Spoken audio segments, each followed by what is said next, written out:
Welcome back to Simple Truth. Hey, we're talking about the story of now David and Jonathan. David and Goliath's story's done. David and Jonathan is where we are. We haven't gotten anywhere in 4 weeks other than the exact same thing over and over and over again.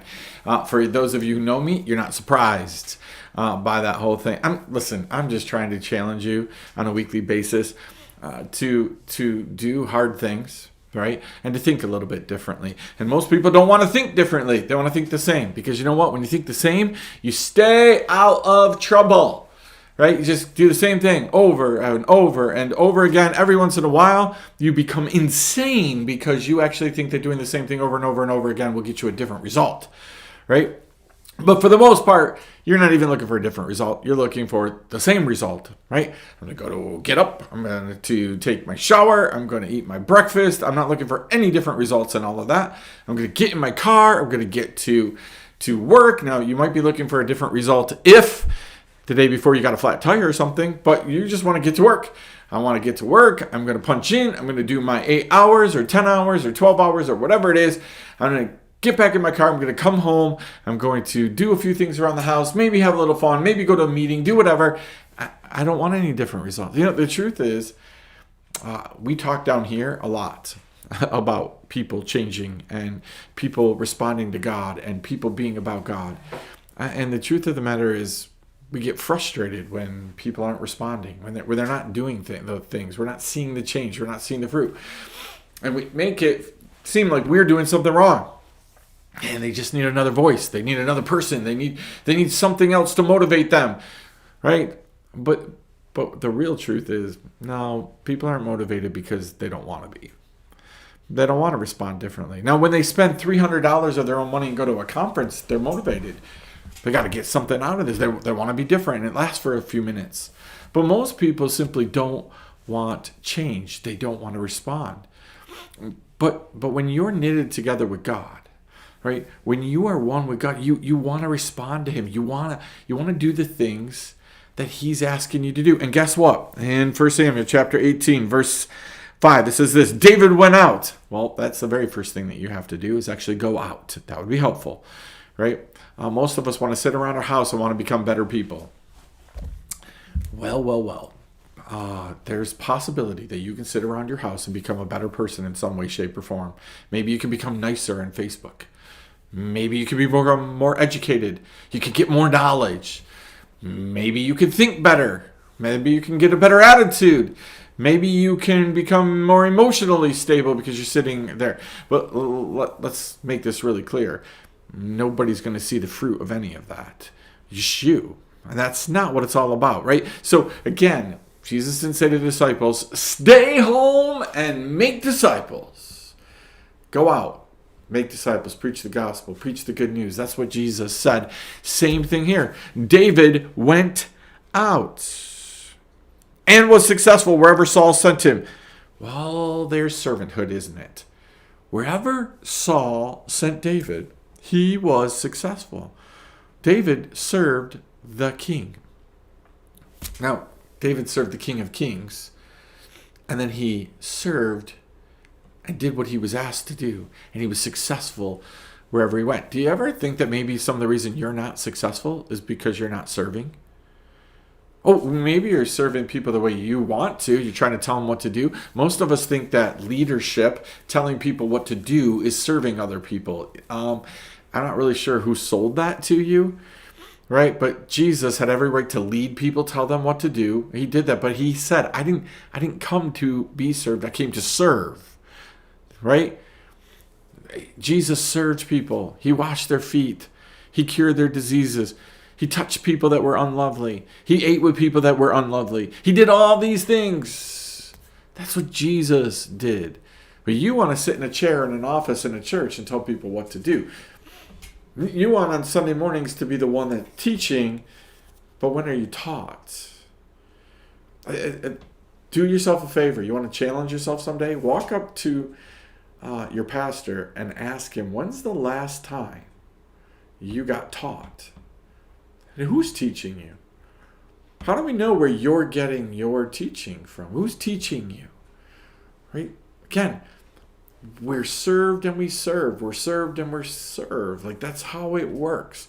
So David's learning to serve before he's going to be served. You get that, right?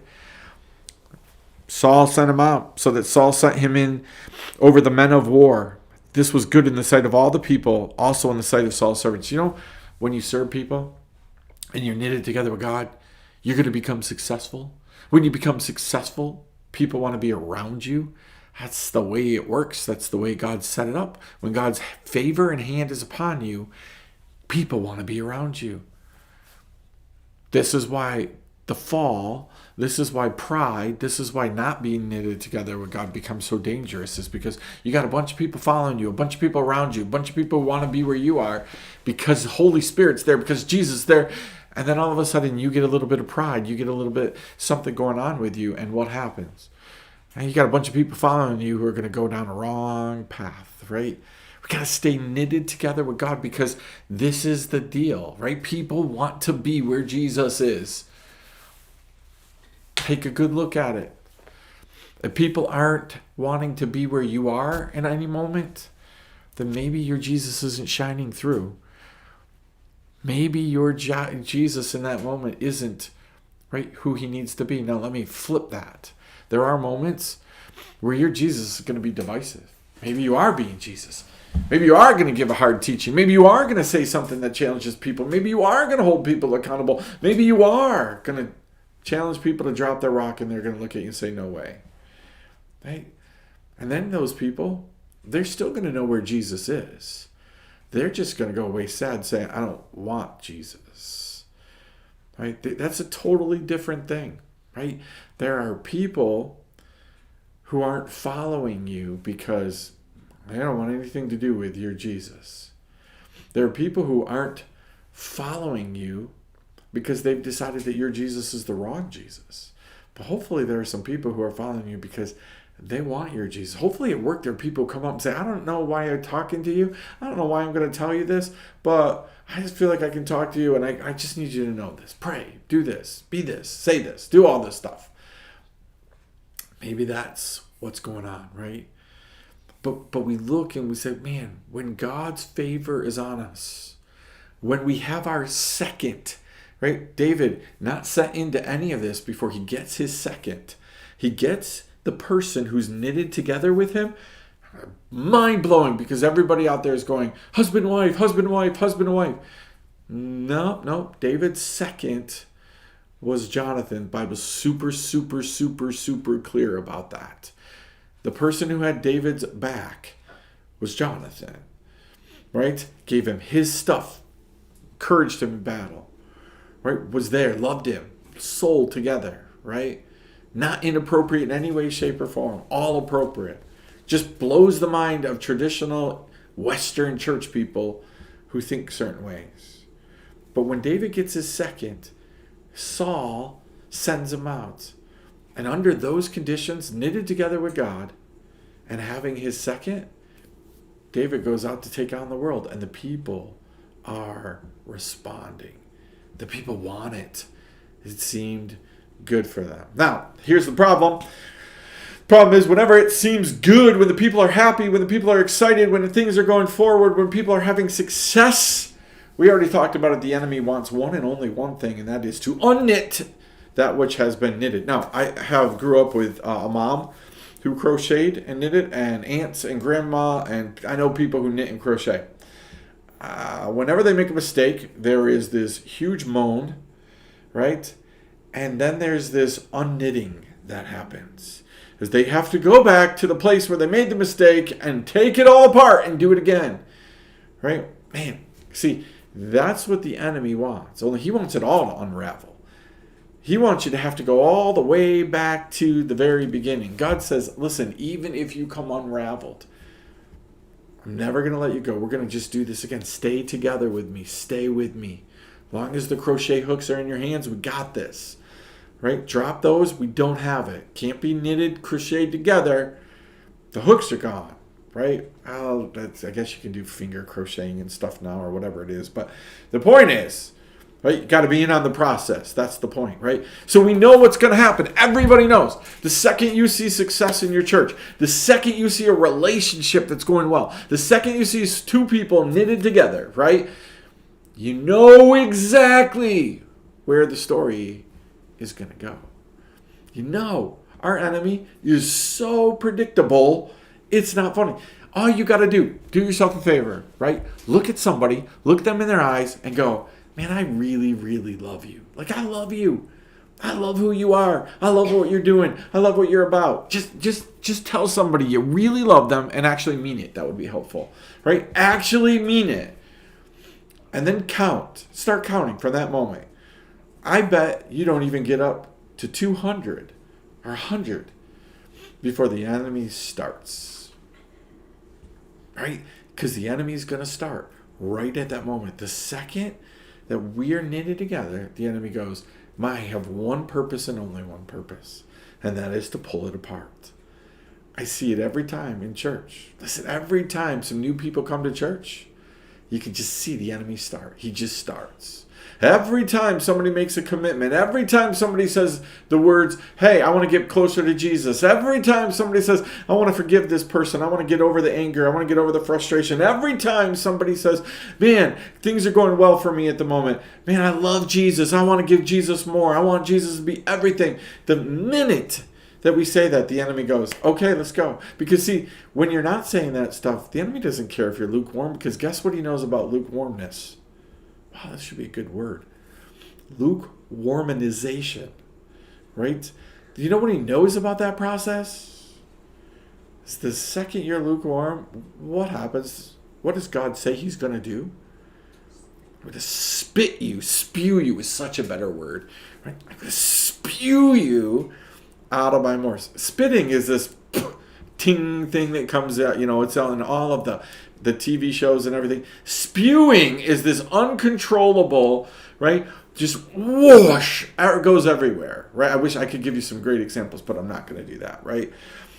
Spewing is this idea of like it's just out. You're out as quick as possible. There's a difference between somebody spitting truth at you and spewing truth at you. Spitting anger at you and spewing anger at you. God said, I'm going to spew you out of my mouth. You're gone. You're gone, and with a great force. Right? Why? Because lukewarmness accomplishes nothing. And that's the enemy's goal, man. The enemy wants you to settle into an attitude and in an atmosphere of lukewarm. I'm okay with this. I'm okay with this. It's okay. I hate I'm okay. When you get a text from me that says okay or I'm okay, you know that it's not okay. It just means in my head, okay, right? This is where it has to be, right? Like, okay, can't do anything about this at the moment. Can't fix it. You don't really want to fix it. Okay, got it. Got what you're telling me, right? You all know how I talk. I talk in 25,000 word sentences. Like nobody in this planet has ever had a 10-minute conversation with me unless I'm mad, angry, frustrated, or really, really busy. Right? Because I want to teach, and I want you to learn something, and I want you to get something, and I want to get something, and I'm not leaving until you get something and I get something. Okay, well, maybe I'll leave something after I get something. But the point is, right? Like, this is the way it works, right? God doesn't want okay. He's not okay with okay. He didn't author okay. There's no words okay. And if you hear God say okay, you should probably stop. You should stop and go, wait, what? God, why did you tell me okay? I've recently been learning this little thing about, sometimes God tells us we can do something because he's sick and tired of us asking him. And because he's also like, you know what, you're going to do it anyway, and you've already done it in your head. Like, why ask okay to do something of God when you've already done it in your head? It's already a done thing. Jesus said you thought it, you did it. Like, you're already there. Right? Sometimes God says, you know what? I don't want you to do this. I don't want you to go, but if you want to go, go. My mom never ever wanted me to go to a dance at school, right? But she never told us no. And the couple of times that she said yes, she said yes and I went, It's the dumbest, dorkiest, goofiest, wall upholding 3 hours of my time. Literally stood on a wall for 3 hours. Just stood.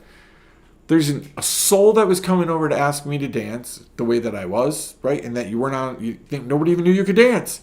And there's nobody across the floor that I'm going to go ask to dance, right? Because I don't know how to dance. And I didn't even want to dance. And I don't even really care about half the music that's played. And I don't even like half the people that are there and all blah, blah, blah. So what are you doing? What are you doing? Mom said okay. Do you know why? Because she knew that it would probably teach me a lesson. Sometimes God's like, yeah, go ahead, go. And you're like, wait, really? Yeah, go. And then you get there and you're like, why did I want to go? Why did I want to be here? Hey, sometimes God's just saying, I don't want you to pout all day. So go do it. Get it over with, then we'll talk. You don't want to hear okay from God. The enemy is going to start immediately. We're going to see that next time. Simple truth.